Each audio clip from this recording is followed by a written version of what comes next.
On the weekend of June 16th, secret negotiations on the TPP Corporate Rights Pact were held at an undisclosed location in Vancouver.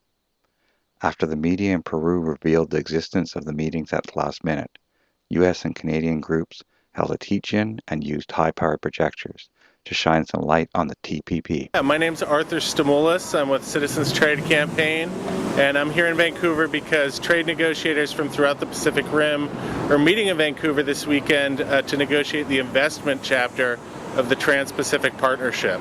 The Trans-Pacific Partnership, or the TPP, is a major corporate power grab disguised as a trade agreement. And one of the most horrific, really, chapters in the TPP is the investment chapter. This is a chapter that would allow transnational corporations to challenge virtually any new law, regulation, permitting decision, even a court decision as a so-called indirect expropriation if it cuts into a corporation's expectation of profits. And so that would go through these international tribunals housed at the World Bank in Washington, D.C., which would be able to award out millions and sometimes even billions of dollars in taxpayer compensation to a corporation if a new policy, say an environmental rule or a food safety rule or a workplace safety rule, required them to spend more money than they had anticipated when they first made their investment, or cut into their expectation of profits. TPP's investment provisions are really designed to cut the legs out of the environmental movement and other social justice movements here in Canada and around the world. You look at a few of the investor-to-state cases right now that are going on under much smaller trade agreements. You have an energy firm called Lone Pine challenging Quebec's fracking moratorium.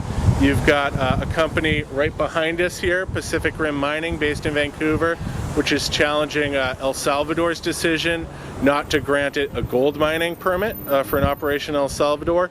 And you have a huge case where the people of Ecuador, after over a decade of fighting, finally won a multi-billion-dollar court decision against the oil giant Chevron that was to aid in the cleanup of the Amazon. Chevron went to one of these investor-state tribunals and got that award stayed with the hopes of eventually overturning it.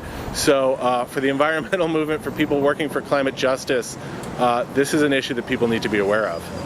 My name is Kristen Beifus, and I'm here with the Washington Fair Trade Coalition. We're in downtown Vancouver in front of the Pacific Rim Mining Company because they had one of the most egregious lawsuits under CAFTA, where they sued the country of El Salvador because the country of El Salvador said that their mining activities were polluting their major watershed, and they stopped their mining activities. And we also want folks to know that in September there will be a TPP round somewhere in North America. The goal from the country point of view is to complete these negotiations by October.